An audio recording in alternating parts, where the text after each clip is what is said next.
Stop touching your neck. That red mark? It's not a rash. It's a rope burn from 1745. And the person standing behind you? He isn't your best friend. He is the executioner who put it there. And he just remembered his job. The afternoon sun over Blackwood Park possessed a sickly, cinematic quality, casting long, distorted shadows that seemed to move a fraction of a second slower than the people casting them. Elias, 16 and perpetually haunted by a sense of displacement he couldn't name, stopped in the center of the gravel path. The world didn't just go quiet, it became hollow. The ambient noise of the city, the distant sirens, the hum of tires, the laughter of children, faded into a low-frequency vibration that rattled the bones in his inner ear. His attention was pulled with the violence of a physical tether toward the iron sentinel. The ancient oak was a gargantuan deformity of wood and moss, its trunk wide enough to swallow a vehicle, its canopy a tangled web of charcoal-colored branches that choked out the sky. It sat behind a perimeter of rusted iron bars, a relic of a darker age that the modern city had tried and failed to domesticate. As Elias approached, a phantom sensation began to manifest around his throat. It wasn't a sudden constriction, but a slow, rhythmic tightening, as if an invisible length of coarse hemp rope were being wound around his neck by a methodical hand. His breath hitched. His pulse throbbed against his skin, precisely where a blade would meet the bone. He reached through the iron bars, his fingers trembling with an ancestral terror, sought the rough texture of the bark. The moment his skin made contact with the oak, the 21st century disintegrated. The air temperature plummeted. The smell of sun-warmed grass was replaced by the suffocating stench of a 1745 execution square, the odor of unwashed masses, open gutters, and the metallic ozone tang of an impending storm. Elias's modern hoodie felt like a shroud of heavy, mud-caked velvet. His hands, once soft, were now raw, the skin under his fingernails bleeding from a frantic, animalistic struggle. He was no longer a boy in a park. He was Silas, the fallen governor, forced onto his knees in the filth of his own city.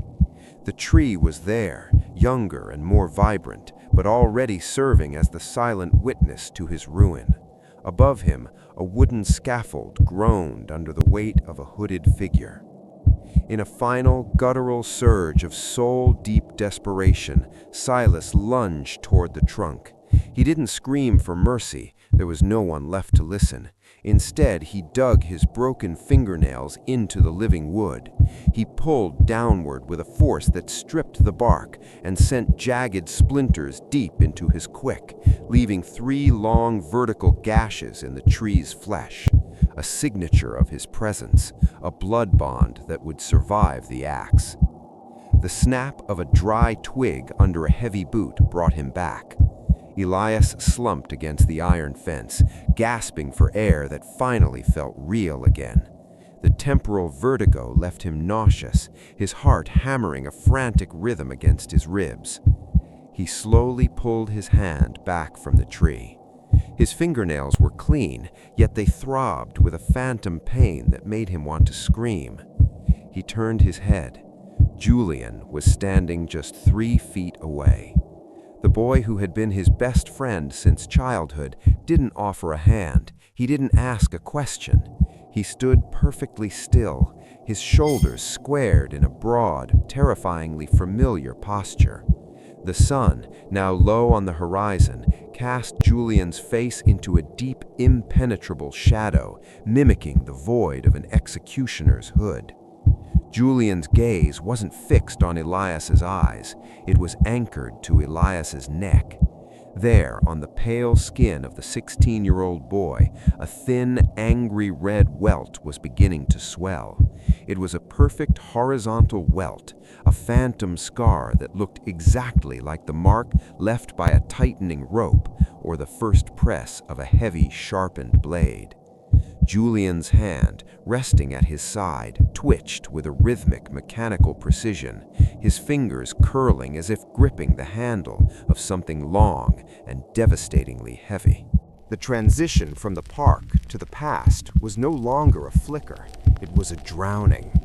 Elias didn't just see the memory, he felt the crushing weight of a life he had once loved being stripped away, layer by agonizing layer. The year was 1745, and the air inside the governor's manor was thick with the scent of expensive beeswax and the metallic tang of a dying fire. Silas stood at the expansive oak desk, his hand resting on a map of the province he had bled to protect. On his right hand, the family signet ring, a heavy gold band with a weeping willow crest, felt strangely heavy, as if the gold itself knew the treachery about to unfold. Across from him stood Malachi. The silence between the brothers was a physical entity, cold and suffocating. Malachi didn't look like a villain. He had the same high cheekbones as Silas, the same deep-set eyes that reflected their shared history. But as Malachi reached out to pour a glass of wine, his movements were too precise, too rehearsed. He placed a parchment on the desk, a forged confession of treason bearing Silas's stolen seal. The betrayal wasn't a loud confrontation. It was the way Malachi's eyes turned into shards of ice as the King's Guard stepped out from the velvet shadows of the room. It was the way Malachi slowly reached out and twisted the signet ring off Silas's finger, drawing a thin line of blood from the knuckle. That small, sharp pain was the collapse of a cathedral. Silas watched his brother slide the ring onto his own hand, the gold still warm from Silas's skin. The bond of brotherhood wasn't just broken, it was harvested. The scene shifted with a sickening rhythmic beat. Silas was no longer in the manor. He was in the black cells beneath the city square, a place where the walls wept salt, and the only light came from the torches of the men who came to break his ribs. Through the narrow, slit-like window of the dungeon, Silas could see the iron sentinel. It stood in the center of the square like a skeletal priest, its branches waiting to receive his soul. He watched day after day as a platform was built beneath the tree. He watched Malachi walk past the cell window, draped in Silas's fur-lined cloak, never once turning his head to acknowledge the man he had buried alive. The emotional agony was a slow-acting poison, more lethal than any blade. Silas realized then that he wasn't dying because of a crime. He was dying because he had been loved by a monster. The memory surged toward the final morning. The cell door groaned open. Silas was dragged upward, his knees scraping against the stone stairs, his body a map of bruises. As he emerged into the blinding gray light of the square, he saw him for the first time, the executioner. The man stood on the scaffold, a mountain of silent muscle draped in black. He didn't have a name, only a function. He was the final period at the end of Silas's sentence. As Silas was forced toward the block, the executioner shifted his weight. It was a specific, heavy-footed step, a subtle grind of a boot against wood that vibrated through the floorboards and into Silas's very marrow. Thump, grind. Elias's eyes snapped open in the present-day park. He was still kneeling by the iron fence, his breath coming in ragged, shallow gasps. The sun had dipped lower, turning the sky the color of a fresh bruise. Julian hadn't moved. He was still standing behind Elias, his shadow stretching across the grass until it touched the base of the iron sentinel. Then Julian moved. He shifted his weight from his left foot to his right, a subtle, heavy-footed adjustment. Thump, grind.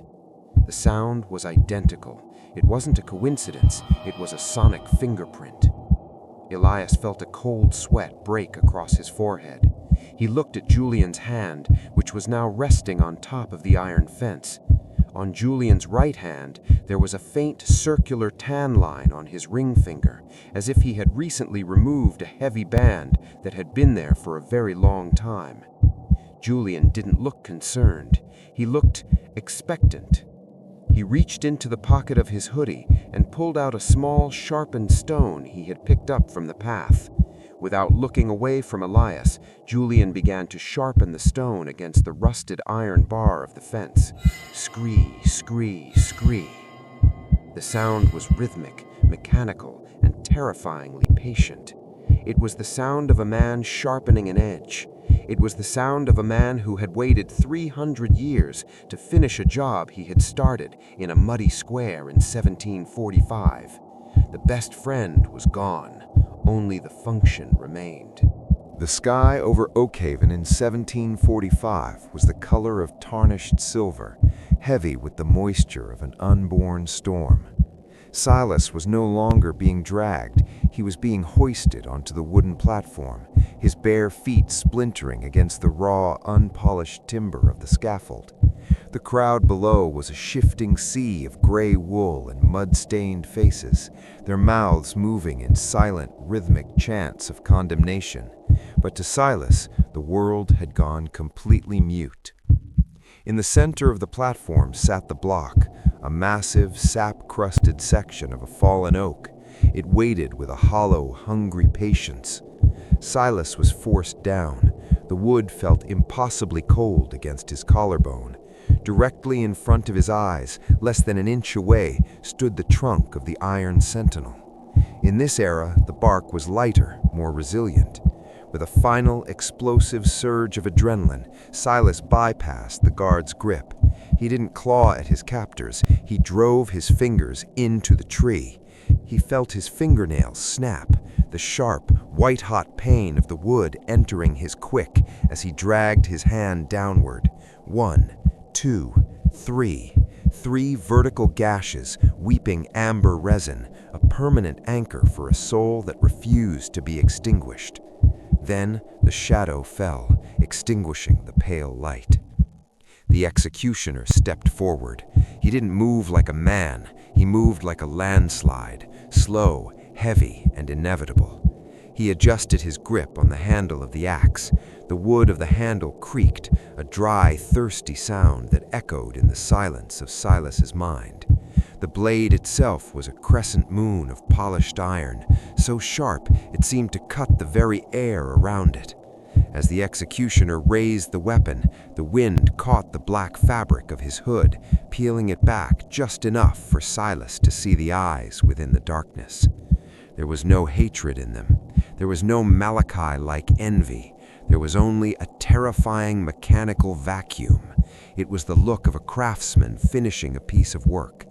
In that final millisecond, as the axe reached its zenith, Silas saw a flicker of something even darker, a spark of ancient, predatory recognition. The executioner wasn't just killing a man, he was feeding a hunger that had existed long before the tree was a seed. The blade fell. The sound wasn't a metallic ring, but a heavy, wet thud that vibrated through the timber, through the roots of the tree, and through the very fabric of time. Crack! Elias's head snapped forward in the present-day park, his forehead slamming against the rusted iron bars of the fence. The impact was a brutal jolt that tasted like copper and old wood. He slumped to the grass, his hands instinctively clutching the sides of his neck, expecting to find an opening, a void. The red welt on his skin had transformed.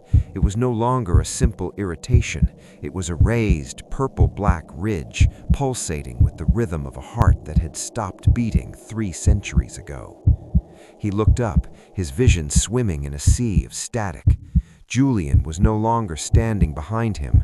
He had moved to the other side of the iron Sentinel. He was standing inside the restricted area, his boots planted firmly in the dark earth where Silas's blood had once seeped. Julian was holding the stone he had been sharpening. He wasn't looking at Elias anymore. He was staring at the 3 ancient marks on the tree. With a slow, deliberate motion, Julian reached out and placed his fingers into the grooves Elias had carved in 1745. He fit his hand into the scars perfectly, as if he had been the one to measure them. Julian's eyes shifted toward Elias. In the fading twilight, the pupils were blown wide, swallowing the iris entirely. There was no hatred in them. There was no Malachi-like envy. There was only a terrifying mechanical vacuum. It was the look of a craftsman finishing a piece of work. In that final millisecond, as the axe reached its zenith, Silas saw a flicker of something even darker, a spark of ancient, predatory recognition. The executioner wasn't just killing a man. He was feeding a hunger that had existed long before the tree was a seed. The blade fell. The sound wasn't a metallic ring, but a heavy, wet thud that vibrated through the timber, through the roots of the tree, and through the very fabric of time. Crack! The modern world did not just fade, it was systematically dismantled. As Elias stumbled back toward the Iron Sentinel, the very air began to solidify into a thick, suffocating gray veil. The sounds of distant sirens and city life were replaced by a low, rhythmic thrumming that vibrated through the soles of his shoes, the sound of 1,000 hearts beating in a synchronization of death. Elias reached the iron fence of the oak tree, but the bars were no longer rusted metal. They were glowing with a dull, subterranean heat, turning into a cage of charred wood and ancient bone. The Iron Sentinel itself had transformed. The 3 vertical gashes Elias had carved in 1745 were no longer scars. They were open, weeping wounds. A thick, dark resin, indistinguishable from aged blood, flowed from the gashes, pooling at the roots in a way that defied gravity, crawling upward as if searching for a soul to anchor. He turned to look back at the city, but the streets were gone. In their place stood a hollow, spectral reconstruction of the Oakhaven Square. The people were there now, shadowy, faceless entities draped in the tattered wool of the 18th century. They didn't speak. They didn't move. They simply stood in a tightening circle, their void-like eyes fixed in the center of the square. They were the witnesses of his past failure, back to ensure the debt was finally paid. Julian emerged from the fog, but he was no longer a teenager in a hoodie. His form began to flicker and expand, the fabric of his clothes merging with the encroaching darkness until he was draped in a heavy, light-swallowing shroud. He didn't carry a backpack anymore. In his right hand, the braided rope had calcified into a long wooden handle. In his left, the heavy industrial gloves had become stained with a dark, permanent grime. The most terrifying change was the weapon. As Julian stepped into the circle of light cast by the bleeding tree, the air around his grip began to crystallize. The phantom weight of the double-headed axe manifested piece by jagged piece.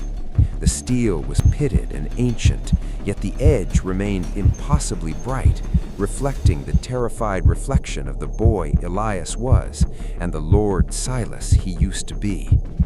Elias felt his knees buckle. The purple ridge on his neck was no longer just a welt, it was a guide. It dictated his posture, forcing his head down toward the massive, sap-stained root of the oak that now served as a natural executioner's block. His hands, acting on a 300-year-old instinct, reached out and gripped the tree. The resin from the wounds coated his fingers, warm and viscous. Julian stopped exactly 3 paces away. He didn't look like a friend, and he didn't look like a monster. He looked like an inevitability. He raised the axe, the movement so fluid it seemed to happen in slow motion. The shadow of the blade stretched across the ground, climbing up the trunk of the tree and settling directly over Elias's neck. The circle of faceless witnesses leaned in, the collective weight of their silence pressing down on Elias until he could no longer breathe. The trap was no longer a geometry of streets. It was a geometry of fate, and the blade was at its zenith. The atmosphere surrounding the Iron Sentinel had reached a state of terminal density. The air was no longer a gas, but a heavy, liquid shadow that tasted of ancient iron and necrotic oak. Elias, forced into a submissive curve against the bleeding roots, could feel the history of Oakhaven pulsing through the bark and into his marrow. The 3 vertical gashes he had carved centuries ago were now incandescent, glowing with a sickly amber light that illuminated the gore-slicked timber of the block. He was a boy of 16, yet the weight of Lord Silas's 50 years of wisdom and pride sat behind his eyes, watching the approach of the end with a terrifying, serene clarity. Julian moved. It was not a step, but a tectonic shift in the fabric of the square. The executioner's shroud, woven from the darkness of every life he had taken, billowed in a wind that did not exist in the modern world. He raised the double-headed axe, the movement a masterpiece of lethal geometry. The steel head of the weapon caught the dying light of the 2026 street lamps and the flickering torches of the 1745 crowd, creating a strobe-like effect that made Julian's form appear to be everywhere at once. He was the mountain, he was the storm, he was the silent servant of a debt that never decayed.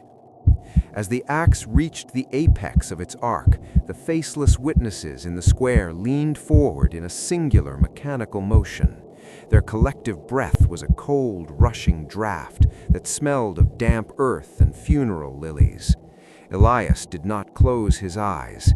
He watched the reflection of the blade in the pool of dark resin at his fingertips. He saw the shimmering surface ripple as the vibration of the impending strike began to tear at the molecules of reality. In that final frozen microsecond, Elias realized the truth of the loop. The executioner was not his enemy, but his shadow, bound to the same tree, the same blood, and the same moment for all eternity. The descent was a scream of displaced air. The blade cut through the 21st century mist and the 18th century smog with a singular, devastating purpose.